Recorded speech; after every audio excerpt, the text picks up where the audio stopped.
Good afternoon, everyone. Big welcome to you this afternoon to the British Chamber event. My name's Andrew NautaDutilh, and I'm the Vice Chair of the British Chamber of Commerce for Luxembourg. I'm delighted to welcome you. Today is our BCC live event, and it's going to be a panel discussion today on the insurance industry post-COVID. The discussion today will be moderated by Matt Moran, who I'm sure many of you already know, and is a big network in Luxembourg and is a prominent figure within the industry. He runs the insurance business for PwC in Luxembourg and is also the EMEA insurance deals and strategy leader. He will be joined today by a group of esteemed panelists who we will shortly introduce and give an overview of their backgrounds. The focus today will be on the role of the insurance industry during the pandemic and the impact of COVID and how the future of the industry will be managed post-COVID and the impact, I suppose, on the insurance and reinsurances within the market. One word of thanks also to our sponsor today, which is NautaDutilh. Thank you very much for sponsoring the event today. Always very much appreciated.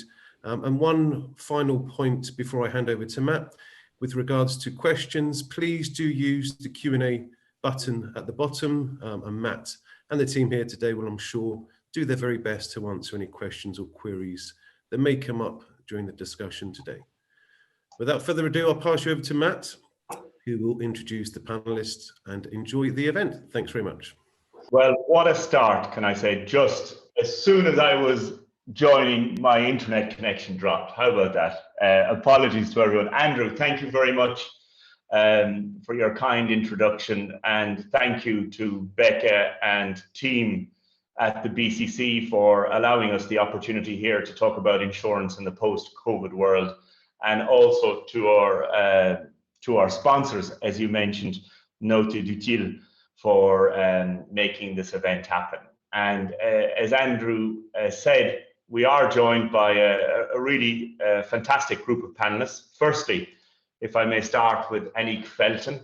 Annick Felten is probably one of the best known actors in the insurance community in Luxembourg. She served with the Commissariat aux Assurances, or insurance regulator in Luxembourg, and sat on the executive committee for some 15 years before joining the dark side, or maybe Annick will tell us the bright side, when she became the CRO of the leading local insurance company, Foyer. We are also joined by Antoine Laniez from our sponsor, NautaDutilh. And Antoine is the head of the Luxembourg Litigation and Arbitration practice. Having studied law in Toulouse, he holds a master's from the University of Franche-Comté. I hope I pronounced that correctly. And he's also studied in Nancy and Strasbourg. And he is a member of the Comité Français de l'Arbitrage and its counterpart organization, the Luxembourg Association for l'Arbitrage. Welcome again, Antoine. And finally, we're joined by Jonathan Hewitt. Jonathan is the CEO of TransRe Europe, which of course is owned by Transatlantic Holdings, a New York headquartered listed reinsurance business with operations across the globe. Jonathan has a career spanning many geographies, Germany, Hong Kong, Australia, Switzerland, prior to moving here to Luxembourg. So the newest Luxembourger amongst us and our panel here this afternoon. So the insurance world really is significantly impacted by COVID, like many of us in our lives over the past 15 months. So we thought it would be very interesting today to engage with the panel on how will the insurance world look post-COVID. Of course, you will have read much in the press over recent months about court cases between insurance companies and clients in various countries, and Antoine and Jonathan and Annick will all have a view on that. On the other side, insurance companies play a critical role in in helping people as individuals through this time, and also helping corporates and companies to manage and navigate through the pandemic. So a topic of interest really is, you know, the role of insurance in a world where we now all know what a pandemic is like. Jonathan was in Hong Kong at the time of the SARS outbreak, so probably your colour there, Jonathan, and how your experience and maybe, you know, how it impacted that part of the world, because we see that part of the world sort of handling the pandemic better, I think it's fair to say, but maybe your colour and context from your time there would also be very interesting to share with people. Another topic of interest is of course, how does it change business? How does it impact individuals working in the insurance world? So the home-based working, the future of working, clearly impacted by what we're going through today, as well as digitalization. Insurance is sometimes has been seen as the laggard of financial services. It's seen as the, possibly because of the risk-averse nature of the business, possibly because it didn't go through a crisis like the banking world. It's seen as slower to digitalize and transform itself, but it's definitely had a boost in rethinking operating models as well as a result of the pandemic.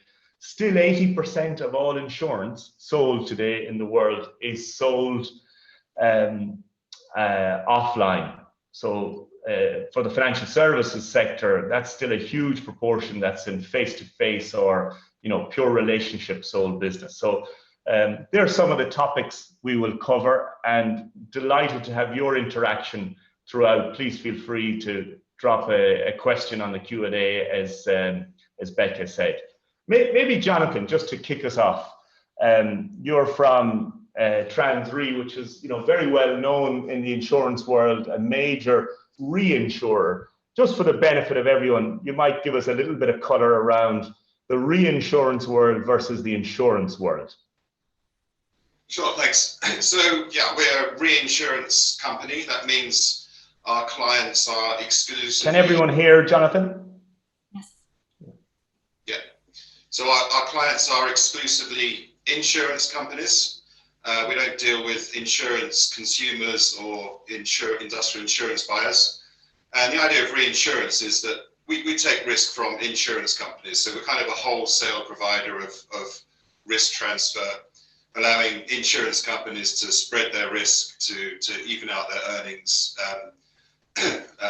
operate with optimal capital, and in doing that, we have to be an international organization as we diversify our book of business through exposures from around the globe.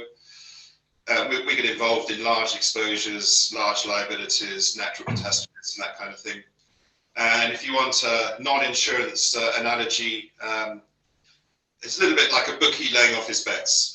So we help the insurance companies spread their risks. Gotcha.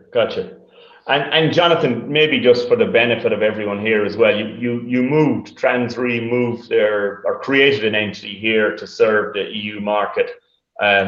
Interested to hear from you on your experience in Luxembourg and what brought you here in the first place. Yeah, so we moved here on the 1st of July 2019. So my experience of Luxembourg so far is 8 months pre-pandemic, 12 months in the pandemic period, so a little bit unusual. The timing of our arrival coincided with a lot of the Brexit arrivals, the insurance companies arrival for Brexit reasons, but we didn't move here for Brexit. As a group of companies, we've been active in continental Europe for over 26 years, but we wanted to tidy up our corporate structure and have a little bit more of capital efficiency, consolidation, move to a single point of regulation and through EU passporting. And actually the company TransRe Europe SA has been in existence for many years, but previously known as TransRe Zurich Limited. And we re-domiciled the company to Luxembourg. And the choice of Luxembourg was, you know, driven by wanting to move to an EU venue, wanting to move to a financial services hub with all of the service providers and talent that are available here. We wanted to move to a jurisdiction with a respected regulatory regime. And we needed to find a jurisdiction that catered for the redomiciliation of legal entities. Not all do, but Luxembourg is one of them. So Luxembourg ticked the boxes, all of those boxes, and very pleased to be here. Well, you said regulation was an important factor. Annick, you spent a very significant part of your career with the Commissariat, and no doubt met Jonathan on the other side of the fence in different circumstances. So clearly that's a compliment, I think, to Annick you're paying Jonathan with your introduction. Annick, you joined Foyer just in November last year, so during the height of the pandemic, if you will. Can you give us a sense of what's life like in an insurer as an executive of the business? I can imagine to join somewhere during this period is particularly difficult. Have you met all your team yet, or are you all on screen like this? Is this normal occurrence? So honestly, it's challenging, I need to say. As you refer to, I only have met half of my team, which means that half of our team, I haven't met them at all in live, only via WebEx, Zoom, or whatever you may have as a facility. So I don't know if they are tall, small, big, or whatever. So I'm very curious to see how they look like. And I think this is really from a human point of view, and it is not different in insurance than in another field of activity. This is really challenging. Now, when it comes to insurance, I would say we are, so you know where I am now, so we are a local player. And a local player, you know, the Luxembourg local market is driven also by agent business. And this is what I mostly note. And this is really a business case which is based on proximity, and it becomes more and more challenging when the order is social distancing. So what we saw is that, of course, business in some lines of business went down when it comes to premium income, because there was a lockdown and people were not that easy to contact new clients. What we, however, also saw in our specific business, that there are lines where simply, as there was no activity outside, these lines were better off, so no claims, no activity, no claims. And I think it all went into a balance in the end. So overall, for you, you see the market here locally is relatively stable, because of course insurers have lost money on their on assets during part of the pandemic, and at the same time the people are crashing less as they're not driving as much, and so there's a balancing factor. But overall, you see it as stable in a Luxembourg context. This is what we experience, and as far as I heard, this is also what the other local players experience. But this is linked to the, I would say, the structure of the risks we accept, the structure of the economics in Luxembourg, and this might not be the case abroad. So it's simply for Luxembourg.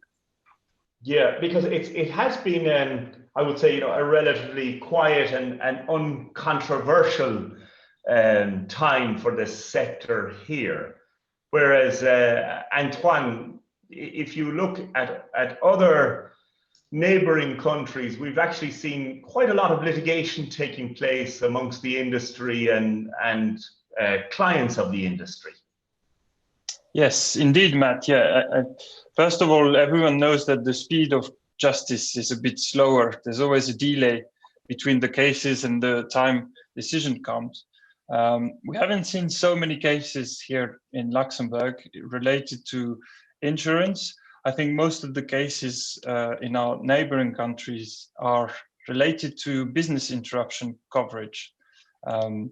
And when you look at France or you look at Germany, the UK, quite a lot of cases were brought to court, but that's only at this stage, it's only first instance cases. So it's not yet decided, and it's not yet consistent. It's hard to draw conclusions on the cases that have been brought.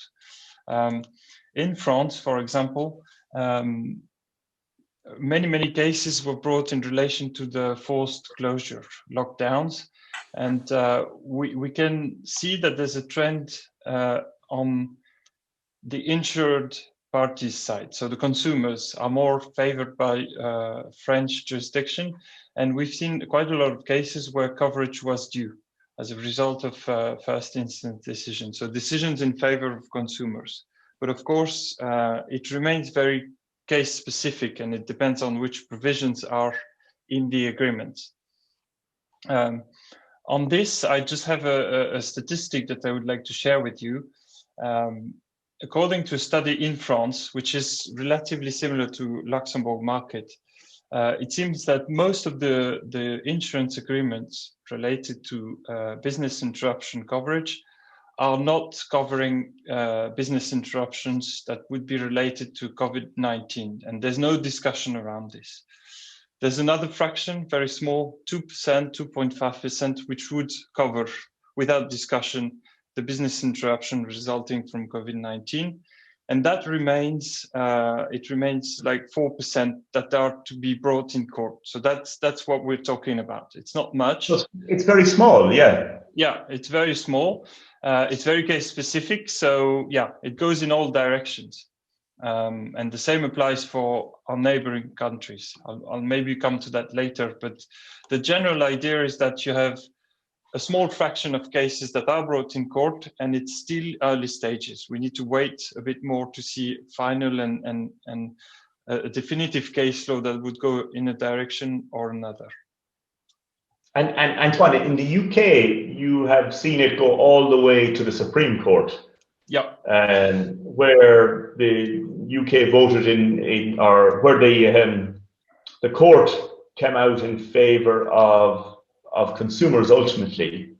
The can you share some colour on that? Yeah, in the UK, I found the approach taken in the UK quite interesting, because the FCA, which is the regulating body for insurers, I think, decided to submit test cases in the High Court in July 2020. So instead of having all the cases coming to court, they decided to select 8 cases, I think, which would be relevant for many other cases. And this went to court in July 2020. A first ruling was rendered in September 2020, which was in favor of the consumers. And several types of clauses were reviewed at this time. So it's really a wide coverage. And this ruling from the High Court was appealed by the insurers, and it led to a Supreme Court decision in January last. And the conclusion basically is that consumers are kind of favored. The approach is quite wide in their favor. The FCA commented on saying that it's only a small fraction of agreements that would be concerned, but the reality is that the trend is for more coverage in the UK. Jonathan, just for the benefit of our listeners and participants here this afternoon, I'm sure many people out there would be saying, you know, I took an insurance policy either as an individual or as a business. I took an insurance policy exactly for this, to be covered, you know, in a time of need. Can you share some insight there in terms of you know, what might be covered, what might not be, and give us an industry view as well in terms of, you know, what is reasonable and what is not, and maybe to look forward, you know, what happens in the future, because you know, you lived it in the past, as we said earlier in the SARS scenario. Should we not have learned more from that? So I'm asking you a lot of themes at once, but maybe just to go that direction, if you will. Sure. So yeah, in SARS, during SARS, so SARS was a relatively short-lived pandemic, or maybe just an epidemic. I mean, there were only 800 deaths, and it was all over and done within 3 months. But nevertheless, it caused quite a lot of economic damage, particularly in Hong Kong. And we had the same kind of things that we're experiencing today with travel restrictions and face masks and hand sanitizers everywhere. And the hotels were, the international hotels in Hong Kong were pretty much empty for 3 months. And it was a very specific thing for the hotels in Hong Kong in that instance. But most of them had cover for an outbreak of for business interruption arising from an outbreak of a notifiable disease within 40 kilometers of the insured premises, which is actually one of the wordings that was the subject of the FCA test case. And there, the hotels were fully operational. There were no lockdown orders. They simply had no customers, and they claimed successfully on the policies. And the insurance industry at the time reacted to that by paying the claims. There was no argument about that. But the insurance industry realized that a global pandemic, is beyond the financial means of the insurance industry. So, you know, amidst a lot of the bad press that we've read around the situation in the UK, France, Germany, Switzerland, coming out of COVID, a lot of discussion has been around how to deal with the economic fallout of a pandemic going forward. And due to the size of the economic, the loss of GDP, as I say, it is beyond the capability of the insurance industry. So just to put some figures on that, back in 2006, there was a study from the Lowy Institute at the Australian National University around the global macroeconomic consequences of pandemic influenza. That was February 2006. And they modeled, and they calibrated it on SARS, but they modeled that in Europe, a severe scenario, which would be equivalent to a Spanish flu repeat, would cause around 4.3% loss of GDP in Europe. And actually, if you just on the 21st of February, Eurostat published some data that suggested that Q4 20 versus Q4 2019, the EU GDP was down 5.1%. So it's quite close to the study that was done back in 2006. 5.1% of the EU GDP is about $750 billion. And just to put that into context of what the insurance industry normally would consider as a major event, Hurricane Katrina, you might remember, which put New Orleans underwater, cost the insurance industry in today's dollars about 86 billion. So compared to 750 billion of economic loss from a pandemic. World Trade Center was about $43 billion. And one of the catastrophe modeling companies, Karen Clark & Co., they estimate that a repeat of the 1923 Great Kanto earthquake would, in Tokyo and Yokohama, would cause about $1.5 trillion of property damage. So compared to these major events, which the insurance industry can handle, the economic fallout of a pandemic is beyond our means. So the insurance industry in COVID, a lot of these disputes came out of the insurers saying, well, we didn't really mean to cover a pandemic. What we meant to do was to cover localized outbreaks. So something like a Legionella outbreak in a hotel or salmonella in a restaurant, and, you know, clean up that business and get it up and running after a couple of weeks. What they're saying is that we didn't contemplate a pandemic. The problem is what they contemplated isn't reflected always in the policy wordings. And hence this mismatch between what their clients expected based on the policy language and what the insurers say that they intended to do. And, you know, as Antoine said, there's been a lot of litigation around that with differing outcomes in different jurisdictions. But going forward, you know, I think, and you touched on this in your opening comments, Matt, you know, the role of the insurance industry in times of a pandemic is to stay solvent and to help individuals and corporates through tough economic times.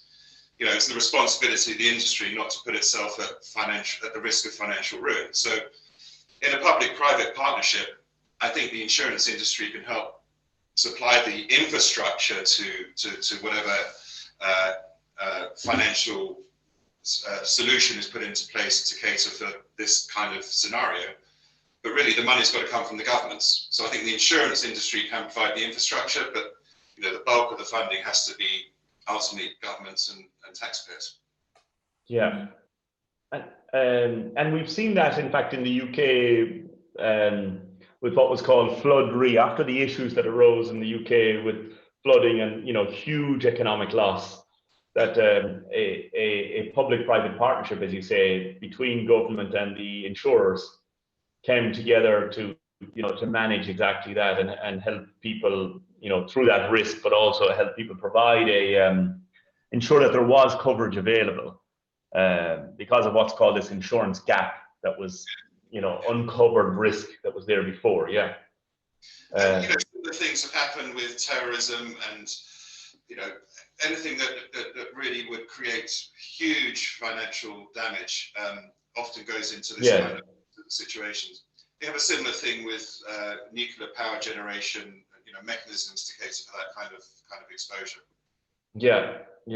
Annick, you were going to add there on that topic, and Frederick also, who's joining us, was asking us, have we seen claims coming from other areas of insurance, such as D&O, travel, or cancellation covers, as well as the business interruption, which of course is very well covered in the press? Mm-hmm. Yeah, clearly. I think it's not only business interruption, it's actually what you refer to. It's travel expenses, travel cancellation, event cancellation, etc. And I would like to say there is more also to come in future, because there are lines of business where we will only see the impact in a few months or in a few years' time. For instance, when I see what we have seen and what we also see with other, when it comes to health insurance, currently there are claims undergoing, and really you can see a COVID case in the US is not for free, clearly. So these are huge amounts that are concerned there. And then also you do not know how COVID will react on people's health situation in the next year. Those that were infected, will they completely recover? Will there long time harm? So this is all we do not know anything for the moment about this. It's so new. And then what we also expect is that maybe on the legal expenses side, you see, once there will come maybe bankruptcies of companies, economics go down, so you may expect also cases where people get fired, and then we are also, although we are a local player, we are fully in these legal expenses cases where those people, the employees that had to leave the company, will ask for lawyers to assist them. And this is really also what we expect to come from our side. And we need to say, and this may not be specific to Luxembourg, but this is what I hear around, those countries where there was a complete lockdown, when people get back to activity, so there is no longer, certain reflexes are no longer there. Prevention is very important, procedures. So people come back to their office or maybe to their work, and they no longer have these reflexes of the procedures, etc. So claims may also happen on that side. And what I just wanted to add, what Jonathan said before, I think insurers have their role to play, really, but the world will not be bringing cash, because it's really these amounts that we discuss about are far behind what they can afford. But they have the expertise. It's the only ones that know how to manage big catastrophic claims, natural claims, human claims. And it's really them who need to be around the table to bring this expertise to come through this, and also to prevent maybe future, or how to say, to get better management to maybe future crisis. Yes, yeah. And maybe going back to Jonathan on that, did we learn? So did the industry learn sufficiently from the experience in Asia? Do you think that they put that into good effect in the rest of the world? Or what happened when SARS happened in Australia, Hong Kong, Asia? Did the industry change, and is that part of the reason why Asia has fared better through this pandemic, or is it not connected? Well, I think some countries have fared better with the governmental handling of the pandemic, and you know, to start there, I think after SARS, the next pandemic that people were concerned about was avian influenza, H5N1, which luckily didn't really get into a sustained level of human-to-human transmission. There were cases, but it was from animal to human transmission. Didn't get to sustained human-to-human transmission. But you know, at the time, you know, if you read things like governmental pandemic preparation plans, all of the language that we're using today, like social distancing and so on, this is not new language. So the Australian pandemic preparation plan from 2005 talks about implementing transport restrictions, export restrictions, mass quarantines at international borders, implement travel advisories, internal regional quarantine measures, e.g. isolation of a town or region, measures to increase social distance, and so on, school closures, limiting mass gatherings. And I think it starts there. So governments had these plans in place. The ones that also had the infrastructure behind it to ready to go in the event of a pandemic, I think handled it a lot better. I think countries like Australia and New Zealand, you know, have the advantage that they're a long way from everywhere else, and it's easier for them to manage the in and out travel versus a place like the UK where you've got huge travel hubs in Heathrow and what have you. But sure, I mean, so pandemics are not a new thing. They're not an emerging risk. There's been pandemics throughout human history. And I think, you know, you can discuss how well the governments in other countries were prepared or whether they had to dig into the bottom drawer and dust off their pandemic preparation plan. And you can discuss whether the insurance industry learned from SARS. And indeed, in fact, there was so much concern about H5N1 and the exposure to the insurance industry in Australia that the Australian regulator, APRA, did a pandemic stress test because it had come to their attention that the kind of business interruption coverages that we're talking about today were pretty widespread in Australia. And the Australian regulator were concerned about exactly the scenario of insurers collectively in Australia putting themselves at financial risk due to the level of uncontrolled accumulation exposures that they had from disease-triggered business interruption. So, no, I don't think the insurance industry learned from that. I think when COVID-19 was widespread in Europe, I think a lot of insurers were surprised at the extent of their exposures. As Antoine said, the amount of policies that actually give that cover is relatively limited. So there's not an economic threat to the insurance industry, but nevertheless, the numbers are quite big. And you know, I think some insurers could have reacted better to the situation rather than, you know, take their clients to court, which was not really good for PR. So no, I think it could have been better. And Antoine, do you see it yet? Do you see insurers in the region, you know, engaging on the post-pandemic world and actually, you know, seeking your help in adjusting policies and rewording? Is that live today? I think that's coming. Yeah, of course. I think insurers won't be caught twice. No one could expect the size of the pandemic, of course, when it happened, and the cases that are brought to court are related to uncertainties in agreement. So no one could formally exclude a pandemic related to COVID-19 in their previous agreements, because of course no one knew about this. Now the future is probably that such clauses are going to be implemented, exclusion of pandemic, or people are going to adapt, and we are requested to find some adequate wording for these agreements, because I think, as Annick says, it's impossible for the insurance sector to bear such a risk. How to calculate the premium, how to make sure that there's enough financial means to cover such a pandemic. It's going to be hard. I just wanted to add on what Annick says. I think we're going to see credit insurance requests for coverage coming in also, because at least in Luxembourg, a lot of SMEs are maintained alive because of the financial support, but a lot of insolvencies are expected to come maybe at the end of this year or next year. And that would probably lead to a lot of additional requests for coverage, as Annick said, for employees being dismissed.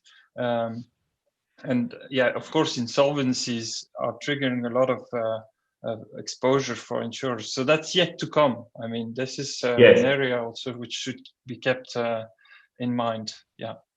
Yeah. And Rudiger on the chat was asking a little bit about the idea of the PPP, the public-private partnership. How do you think, Annick or Jonathan, that will shape itself?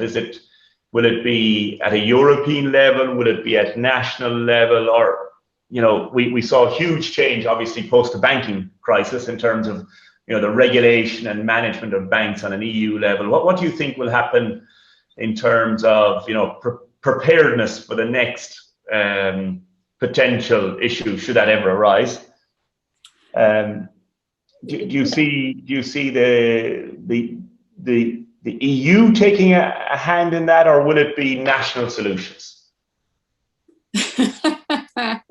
Good question. So if I may go first, I think this is a real political issue, and politics often only have short memory. So I wonder if there will be a final answer on this question. So also in Luxembourg at the beginning, there were discussions to have a national fund for pandemics. And then it was like, well, no, maybe pandemics is too narrow scope. So we need to have it for pandemics. And, you know, also Luxembourg, we often have floods here. So we at least need to bring in floods. And as far as I know, there is no longer discussion around this now. So it would be, how to say, good risk management to go on with these discussions and give us time to set up something which is also its logic and which makes sense, instead of rushing in it in a few years' time when we have to deal with this issue again. I think the solutions will be, well, but this is my personal impression, will be national solutions. Because to bring this discussion at the level of the European Union, there are too much national interest. There is too much differences in how to deal with such a pandemic. So you see, in Luxembourg, we may have restaurants closed and bar closed, but the rest of the economy works. Whereas a few kilometers from where I live, it's the German border, and everything is closed now for months. So there is too approach, and you won't come, my impression, as I said, it's personal impression, you won't find a European solution for this topic. Yeah. Jonathan?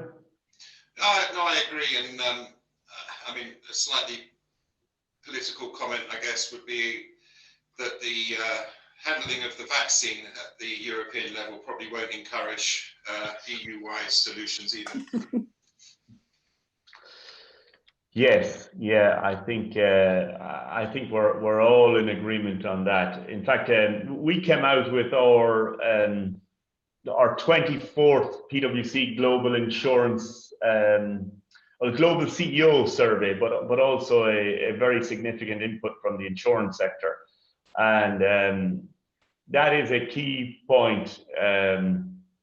You know, more than half of the CEO survey said they're extremely concerned about another pandemic, but also about the management amongst governments of handling such a situation again. So Rudiger, I don't know, did we answer your question fully? Certainly Annick and Jonathan are aligned that these will be, solutions navigated at a national level is the likely outcome. Maybe switching topic and just going in terms of operations. Annick, at the start you mentioned you're an agent-driven business.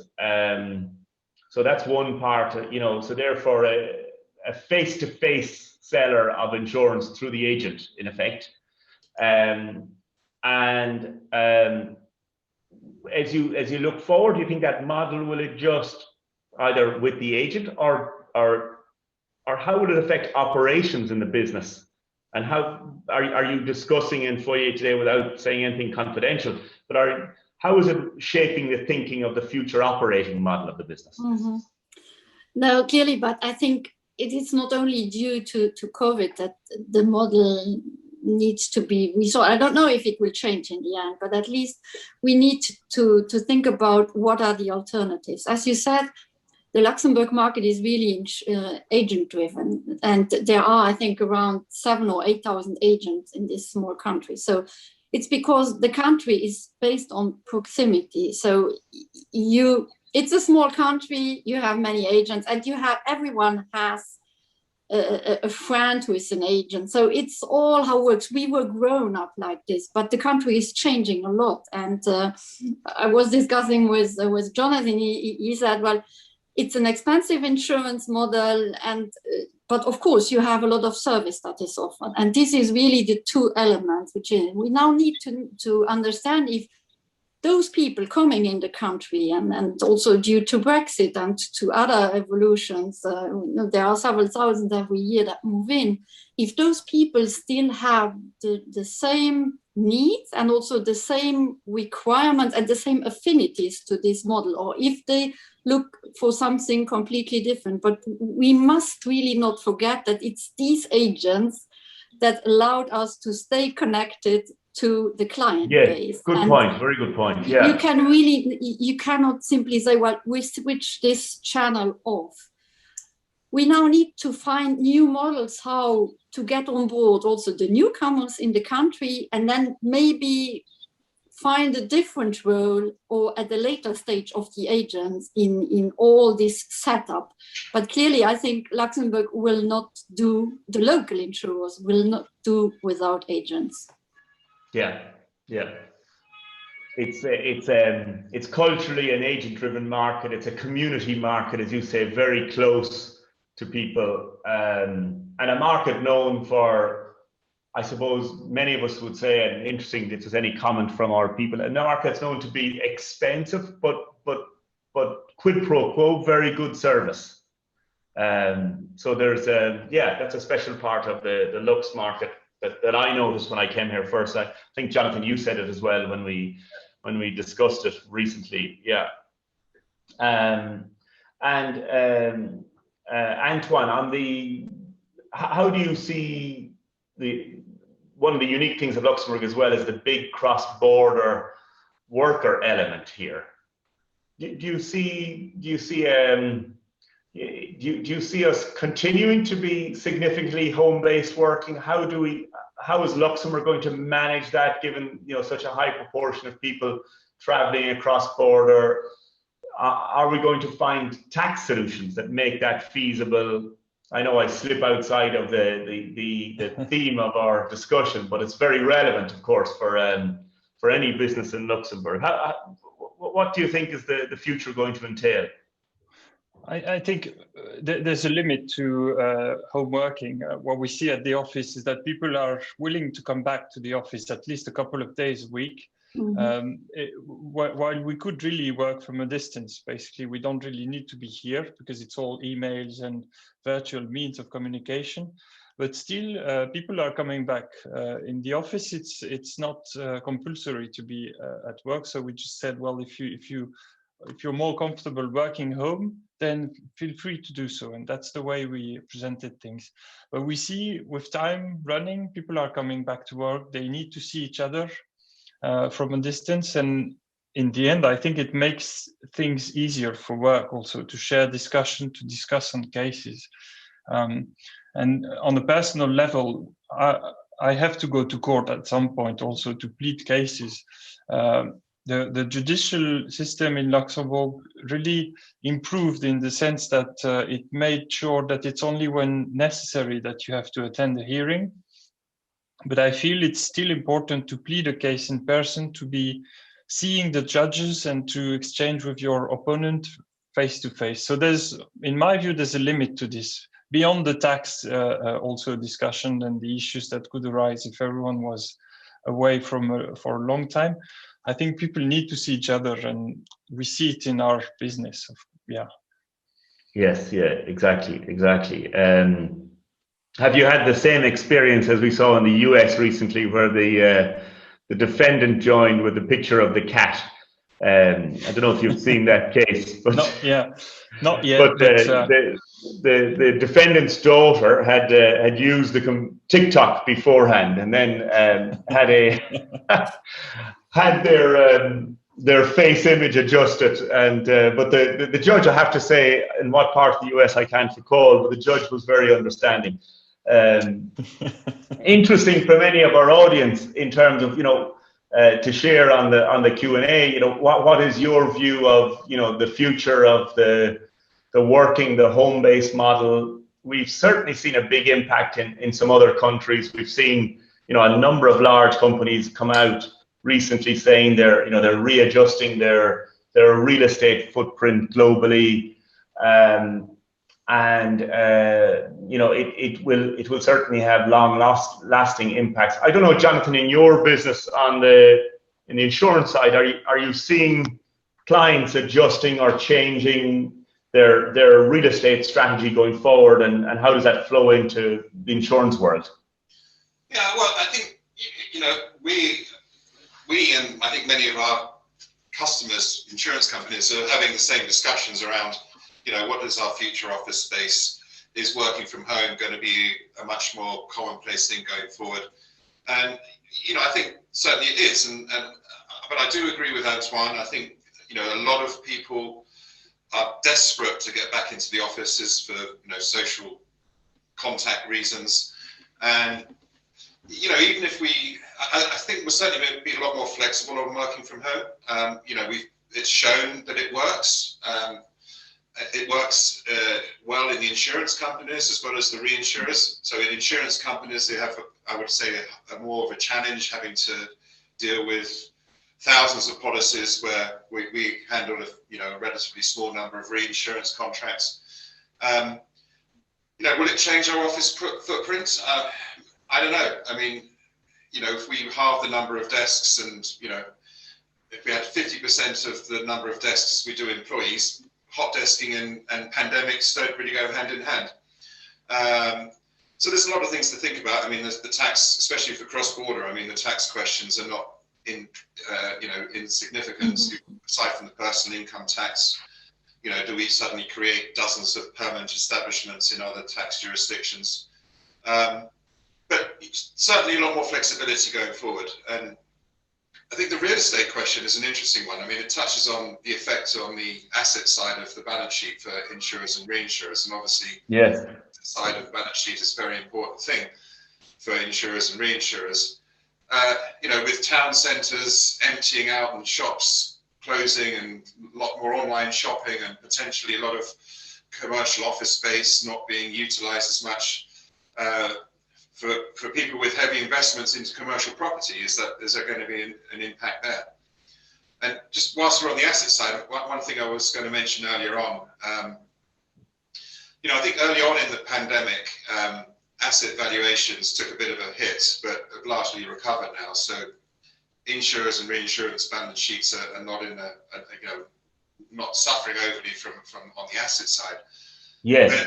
Touch on the low interest rate environment is a challenge for insurers and reinsurers, as in higher investment yield periods, insurers and reinsurers can live with lower underwriting margins, and in the absence of any meaningful investment income, underwriting margins, there's pressure to increase underwriting margins to maintain a similar return on equity. And of course, the prolonged low interest rate environment is having a profound effect on life insurers in markets where guaranteed savings products were issued. And BaFin in Germany recently made a few comments on that, and it's a story to watch, I think, in life insurance markets like Germany. Yeah, and of course, life insurance is a big market here in Luxembourg, and I think it is fair to say that, you know, you see those players that were very strong in guaranteed products over the last number of years, weaning themselves off and switching to unit-linked structures in order to reduce that interest rate risk. As you say, you know, the longer for even longer lower rates is, you know, it's reshaping businesses. And you often hear that, you know, the cancer versus the heart attack. The banking world went through that heart attack of the crash in 2008, and it really did influence the banking world to reshape their businesses, reshape their operations.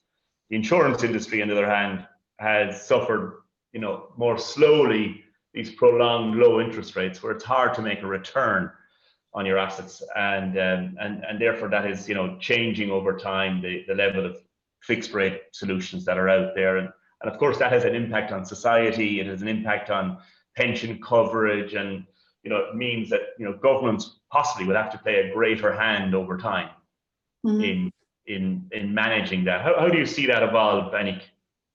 Yeah, I would like to add, and also what Jonathan said, if on the asset side, so on the financial return, you are no longer that good. So your underwriting must really be really good, so to say. It must be excellent, because you cannot compensate any technical losses with financial gains. And this will also come to a point where insurance products will get more expensive than they were so far. And I mean, this is for non-life, this is for life. And so the whole market, the whole approach may change a little bit. And yeah, curious to see how this will evolve. Yeah. We have a question there on life insurance and what are the identified risks when the insurers are motivating their clients to swap from guaranteed to unit linked? Well, we've actually seen that quite a bit, in fact, over the last number of years, as companies try to reshape their balance sheets and encourage clients maybe to, you know, to take a bonus for a period of years in order to sort of reduce the long term guarantee. I don't know if anyone would comment on that. Antoine, have you seen that I've seen it in due diligence transactions, certainly, and I've seen it in the strategy of a number of insurers across Europe that had lots of guaranteed business, encouraging clients or motivating clients to switch to unit-linked structures in order to manage this. And I think it's actually been a driver of M&A. You've seen a lot of companies sell off guaranteed businesses today because just the risk was perceived as too high. Or if they're not selling off legacy businesses, they're certainly considering turning down their guaranteed offering. Yeah, I don't know if you see that, or from an M&A perspective or a product perspective. I haven't seen that, to be honest, so I'll pass the word to Jonathan or Annick, but I haven't seen that in practice. I'm not an M&A lawyer though, so can explain. Yeah. Well, we've certainly seen it. I think it's one of the drivers of some of the disposal activity we've seen in the industry, because, you know, managing the legacy has been difficult. It needs more capital. So therefore, you've seen companies, you know, carve out these businesses and give them to specialist operators. The risks involved, which was the question raised, you know. Yeah, it's an important and sensitive topic. I think if ever an insurer does motivate a client to switch from a guaranteed structure to a unit-linked structure. Yeah, I don't know, would anyone add anything else? If anyone is very close to that life space, feel welcome to give some more color. I mean, we do a little bit of life reinsurance, but we really limit our exposures to the mortality risk. So not really any particular comments from me, other than to say that I know we're also aware of insurance companies looking for some sort of reinsurance arrangement to try to mitigate that risk going forward. Yeah. Maybe to wrap up, and again, please, anyone in the audience feel welcome to engage or ask any of our panelists a question as we come to the close. But I have one last question for each of you. Do you think that the industry acquitted itself well overall through the pandemic? And you know, what's the biggest or the lasting impact that you would see influencing the sector as we hopefully come through pandemic and vaccinations bring us back to some degree of normal? Maybe Jonathan, to start with you. I think the industry has acquitted itself well financially. As mentioned earlier on, some classes of business have seen a big downturn in claims activity, motor being an obvious one. So from a financial perspective, I think the industry is in good shape. By that you mean it hasn't put itself at risk. It has managed the risk, its own risk, well. Yeah, I would say on the whole, yes. Yeah, yeah. But this relatively small segment of the portfolios with the business interruption, I think, was not handled particularly well across the industry, not pointing at any specific company. And, you know, as was touched on before, you know, in the time of community distress to launch a lot of, or to have to get involved in a lot of legal actions, arguing with your customers who are suffering economically could have been handled better, I would say. Yeah. And lasting impact going forward? Well, hopefully that will be a lesson learned, and I think the lasting impact will hopefully be to avoid that kind of own goal in the future, and to actually make sure that the intended type of coverages for the Salmonella or Legionella scenarios are given with clarity, so that both parties understand what's the intention of the cover. Yeah. Mm-hmm. Antoine? Yeah. Well, I agree with Jonathan. I think we are pushing clients to reach an amicable solution in most of the cases that are supposedly going to court for business interruption coverage, at least. It's only a minor fraction, but we still advise not to go to court because it has a quite significant exposure in terms of impact within the news and for ordinary consumers. So we're pushing in this direction. As for the impact, I totally agree. Clarity is the key word. We should learn the lesson and make sure if the pandemic has to be excluded from a policy, it has to be clearly stated. And if it's the case, usually it's enforceable. So that's yes, the main impact. Yeah. And Annick, we leave the last word to you. Yeah, thank you.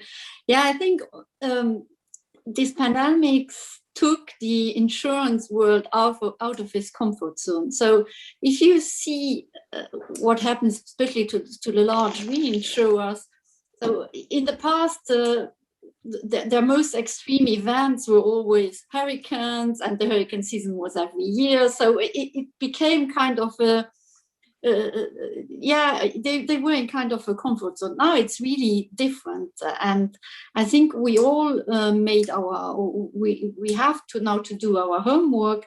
We need to reflect about the wording in our contracts. We need to see what is the reinsurer covering. We have to align all of it.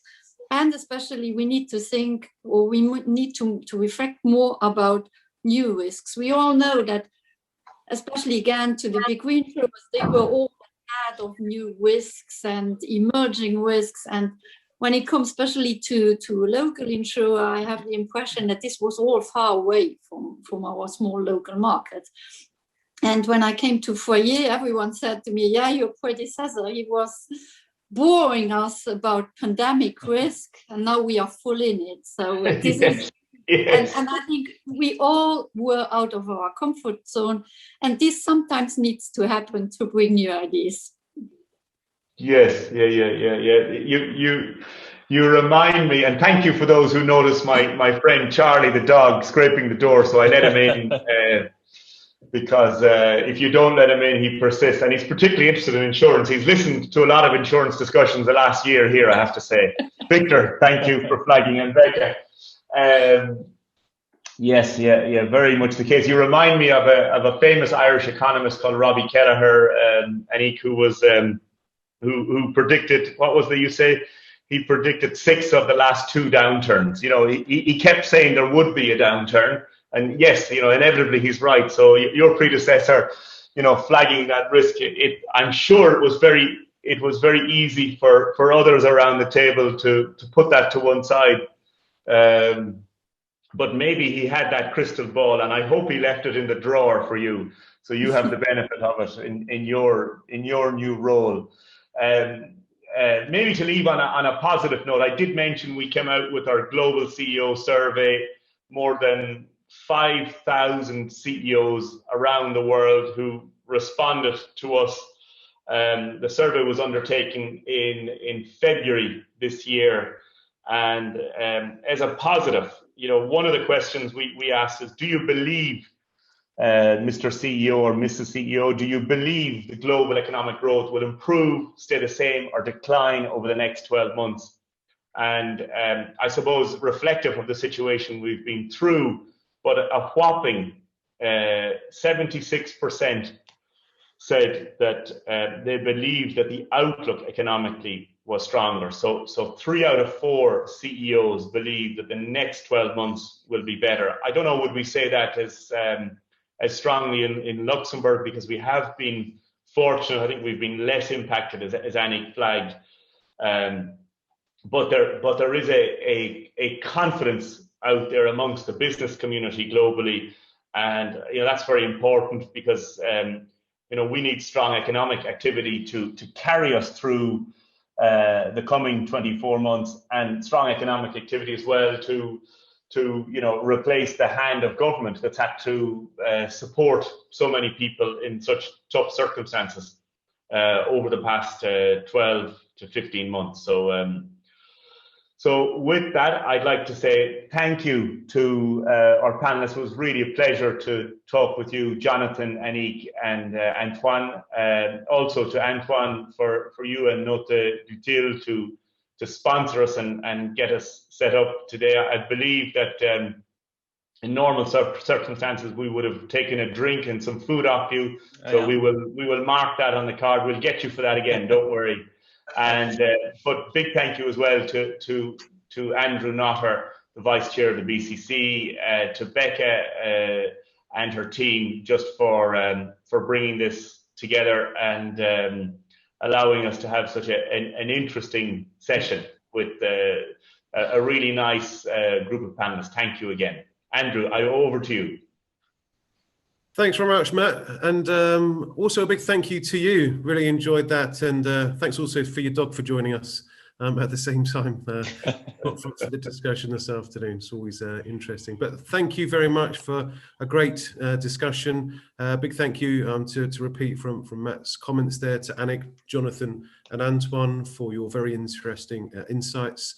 A lot of discussion there, which I'm sure there'll be many takeaways to the members and audience of today, especially how I suppose the insurance and reinsurance lessons learned. There's a lot of, I suppose, as it's mentioned, the comfort zone that it's been and how the future will be looking.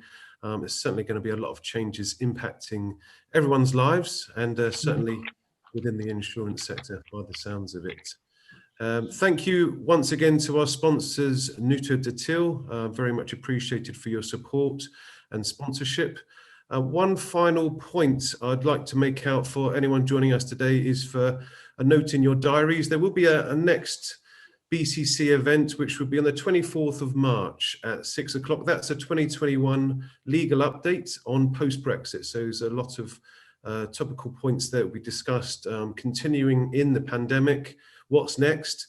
It's going to be providing a high-level update from a legal perspective with the ongoing COVID situation in mind. So there's going to be a lot of, I'm sure, interesting points that will be discussed. And as Matt mentioned, really looking forward to hopefully meeting people face to face once again in the future, and hopefully sharing a drink or a lunch with people once we can hopefully see each other again. But thanks again for joining us online this afternoon. Really appreciated that. Really interesting discussion, and look forward to seeing you at our next event online in the very near future. Thanks very much. Have a very good afternoon. Thanks, everyone.